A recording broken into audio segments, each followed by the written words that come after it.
লোককে দেখিয়ে সেক্স করতে হবে। স্বামীকে উপহার দিতে গিয়ে স্ত্রী করেছে অনেক ঋণ, আর সেই স্ত্রীকে অন্য পুরুষ ঠাপিয়েছে দিনের পর দিন। কুমোর বানায় মাটির পাত্র আর লোহা পিটায় কামার, আর 4-5টা ছেলের সঙ্গে রাত কাটিয়ে। হ্যাঁ, বাচ্চা হয়েছিল আমার। আমাদের দেশে এখনো অনেক মুখোশধারী মানুষ আছে, এগুলো ভালো হবে কবে? আর ভাইরাল হওয়ার জন্য নাকি লোককে দেখিয়ে সেক্স করতে হবে। অন্যের বাড়ির কষ্ট দেখে অনেক মানুষই হাসছেন, আর 4 দিন ধরে হ্যান্ডেল মারতে না পেরে সব্যসাচী বাবু অনেক কষ্ট পাচ্ছেন। তোমার হাতের লেখা দেখে আমি তোমার প্রেমে পড়েছি, আর ঘরের বউকে ছেড়ে পাড়া ঝুমে বউদের সঙ্গে ঠাপাঠাপির ভিডিও আমি নিজে রেকর্ডিং করেছি। এত বড় পৃথিবীতে আমি এখনো তোমায় খুঁজে পাইনি। আর বিশ্বাস করো, মানুষের বাড়ি ঝামলার ভিডিও বানাতে আমি তো কখনো চাইনি। নিজের বউ অন্যের খাটে কেন, ঘরে ফিরে আয়। আর শায়ক চক্রবর্তী মাল খেয়ে সেক্স করতে গিয়ে তার পেনিস ছিঁড়ে যায়।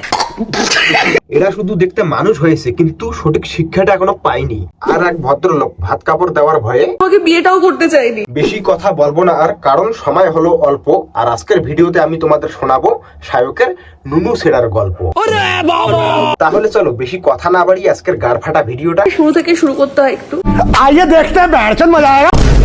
প্রথমে আমি একটা কথা বলি, আমি কিন্তু অন্য ইউটিউবারদের মতো মানুষের পার্সোনাল বিষয় খুঁজে খুঁজে বের করে সেটা নিয়ে ভিডিও বানাই না। আমি ভিডিও বানাই যেটা সোশ্যাল মিডিয়ায় অ্যাভেলেবেল থাকবে, সেটা নিয়ে আমি একটু পোতপাকামো করি। আর আমার ভিডিও বানানোর উদ্দেশ্য কাউকে দুঃখ দেওয়া না, যাতে মানুষ মজা পায় সেই ধরনের কন্টেন্ট আমি বানাই। আর আমার ভিডিও দেখে যদি কেউ মজা পান তাহলে একটু সাবস্ক্রাইব করে দিবেন, আর যদি মজা না পান তাহলে একটু কমেন্ট করে জানাবেন। আমি জানি না এখনো পর্যন্ত কারা কারা জেগে আছেন। আরে ম্যাডাম, এখন বাজে রাত 3টা, আর আপনার বাড়ির কুটকেচালি শোনার জন্য আমি এখনো জেগে আছি। আর আমার জন্য একটু হাততালি বাজিয়ে দেন তো। ধন্যবাদ, হাততালি। কি শুনতে চান বলুন। না না, আমরা বেশি কিছু শুনতে চাই না, শুধু একটু যদি বলেন শায়কের নুনটা কিভাবে ছিঁড়ে গেল। কোন ছেলের সাথে সম্পর্ক ছিল তার, কি বললেন? ছেলের সাথে সম্পর্ক? এবং তার সাথে সেক্স করতে গিয়ে তার পেনিস ছিঁড়ে যায়। কি অবস্থা! আমরা অনেক সময় মজা করে মানুষকে বাল কামা বলি, বাল ছেঁড়া বলি, এ তো দেখছি ভাই নুনু ছেঁড়া। কোন ছেলে তার নাম আমি নেব না। না ম্যাডাম, আপনি নাম না নিলেও কোনো সমস্যা নেই, সবাই অলরেডি জেনে গেছে। আমাকে আজ মাঝরাতে এই অবস্থাতেই লাইভে আসতে হলো। দেখো কি অবস্থা, ম্যাডামের আজকে বিয়ে হলো, কোথায় একটু বরের সঙ্গে মাঝরাতে দুষ্টু মিষ্টু খেলা করবে, তা না করে এখানে মাঝরাতে লাইভে আসতে হলো। কি দুঃখ। লোককে দেখিয়ে সেক্স করতে হবে। তবা তবা তবা, এগুলি কি শুনতে পারছি? এগুলি কি মানুষ নাকি কুকুর ভাই, যে মানুষকে দেখিয়ে সেক্স করতে হবে? আমি এগুলোকেই ভাবতাম বোধহয় নর্মাল। মানুষকে দেখিয়ে সেক্স করাটা যদি আপনাদের কাছে নরমাল হয়ে থাকে, তাহলে তো আপনারা কোনো সাধারণ মানুষ নন, আর আপনাদের স্থান এখানে নয়, আপনাদের স্থান হলো জনিদের কাছে। আমার পাশে অন্য মেয়েকে শুয়ে সেক্স, সেটা আমাকে দেখতে হবে, আমায় ভিডিও করতে হবে। আহা, কি অসাধারণ ফ্যামিলি, কি অসাধারণ শিক্ষা দিয়েছে। তা বলছি ম্যাডাম, ভিডিও যখন রেকর্ডিং করেই ফেলেছেন, তাহলে একটু দর্শকদেরও দেখার সুযোগ করে দিন। হ্যাঁ, বাচ্চা হয়েছিল আমার। তার কারণ হলো আপনারা স্বামী স্ত্রী দুজন মিলে রাত্রেবেলা ওইসব দুষ্টু মিষ্টু কাজ করতেন। আমি যখন বলি যে আমি প্রেগনেন্ট, তখন শায়ক বলে ছি ছি ছি, তুই প্রেগনেন্ট? আহা, প্রেগনেন্ট হয়েছে, কি লজ্জার ব্যাপার। ছি ছি ছি ছি। মানে এদেরকে আর কি বলবো, দাদা অন্য মেয়ের সঙ্গে সেক্স করে ভিডিও রেকর্ডিং করে, আর ভাই একজন ছেলের সঙ্গে সেক্স করতে গিয়ে তার নুনু ছিঁড়ে ফেলে, আর সেই চোদনা আবার প্রেগনেন্টের কথা শুনে সিসি করে।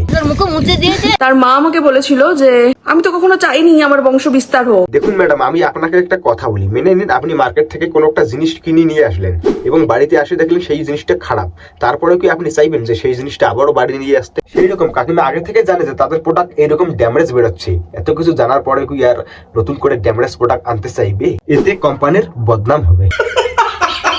বলা হয়েছে যে আজ ওই মেয়েটাকে নিয়ে আমার বিছানায় শোয়া, তাহলেই আমাদের সম্পর্কটা ঠিক থাকবে। একবার ডিপলি চিন্তা করো তো, এই কথাটা কি তোমার স্বামী বলতে পারে, নাকি এটা তোমার স্বামী রূপের দালাল ছিল? এইরকম কথা যদি কোনো স্ত্রীকে তার স্বামীর মুখ থেকে শুনতে হয়, তাহলে ওটা স্বামী না, ওটা হলো পাক্কা একটা না হবে বলছি না, হতে পারে।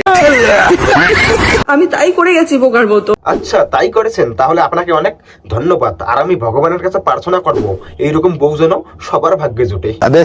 সবুজাচি তো আমাকে বিয়েটাও করতে চাইনি, কারণ ও লিভ ইন থাকতে চায়। তোমরা একবার এই মুখটা দেখো, এই মুখটা দেখে মনে হচ্ছে না কত সুন্দর একটা ভদ্র সভ্য ছেলে, মনে হচ্ছে ভাজা মাছটা উল্টে খেতে জানে না, কিন্তু মালটা তলে তলে জনি সিংকে টক্কর দিচ্ছে ভাই। আমার মা কালো, তাই আমার মাকে পছন্দ নয়। 2026 সালে এসেও যদি আমরা এখনো কালো ফর্সা দেখে বিচার করি যে কালো হলে সে মানুষ না, তাহলে ভাই এদেরকে আর কি বলা যায়? এরা কি মানুষের পর্যায়ে পড়ে? থোবড়াটা করে একবার দেখে না মনে হয় এরা। ওর মুখটাই কেমন বেকা বাড়া। মাঝে একবার আমি সেপারেশনে চলে গিয়েছিলাম, তখন আমার একজনের সাথে পরিচয় হয়। তিনি ধনী ব্যক্তি ছিলেন এবং আমাকে আমাকে সব্যসাচী বলতো যে ওর সাথে সম্পর্কে যা, তার থেকে এই জিনিসগুলো আমাকে আদায় করে দিই, মানে বউকে বেচা আর কি। अबे तू थोड़ा सा बहन का लोड़ा क्या? বিশ্বাস করো ভাই, এরকম পুরুষকে না পুরুষ বলা যায় না। যারা কিছু টাকার জন্য বউকে অন্যের বিছানায় পাঠিয়ে দেয়, এগুলো কখনো পুরুষ হতে পারে না, এগুলো হলো কাপুরুষ। আর এরকম কাপুরুষদের না বিয়ে করাই উচিত না ভাই। তোরা যদি বউকে খাওয়াতে পড়াতে পারিস না, তাহলে তোরা বিয়ে করিস কিসের জন্য? শুধু শরীরের চাহিদা মেটানোর জন্য? বলছি, শরীরের চাহিদা মেটানোর জন্য আরো অনেক রাস্তা আছে। এইভাবে কারো জীবন নিয়ে খেলাটা উচিত না। আমার তারও আগে বিয়ে হয়েছিল ব্যাঙ্গালোর, তারও আগে বিয়ে করেছিলাম। তারও আগে মানে? বলছি ম্যাডাম, আপনি কতগুলো বিয়ে করেছেন? এবার তো ক্যালকুলেটর নিয়ে বসতে হবে। আর বলছি, এগুলো কি আপনি বিয়ে করেছেন নাকি চাকরির ইন্টারভিউ দিয়েছেন? ये बहनचोद सारे मिलके हमको पागल बना। আমি বাঁচতে চেয়েছি, নিজের মতন করে বাঁচতে চেয়েছি, এটা একটা অপরাধ। আরে না না, বাঁচতে চাওয়ার মধ্যে আবার কিসের অপরাধ? যদি সেটা নিজের জন্য বাঁচতে হয় তাহলে কোনো অপরাধ দেখতে পারছি না। আর যদি সেটা অন্য 4-5 জনের জন্য বাঁচতে হয় তাহলে সেটাতে একটু হালকা অপরাধ আছে। একটা মেয়ে হিসেবে যদি শুধু সে বাঁচতে চায়, অপরাধ? আরে ম্যাডাম, আপনি মেয়ে কেন, আপনি যদি ছেলে হিসেবেও বাঁচতে চান তাতে কোনো অপরাধ নেই। আর আপনার ফ্যামিলিতে তো আছে মেয়ের সাজে ছেলে।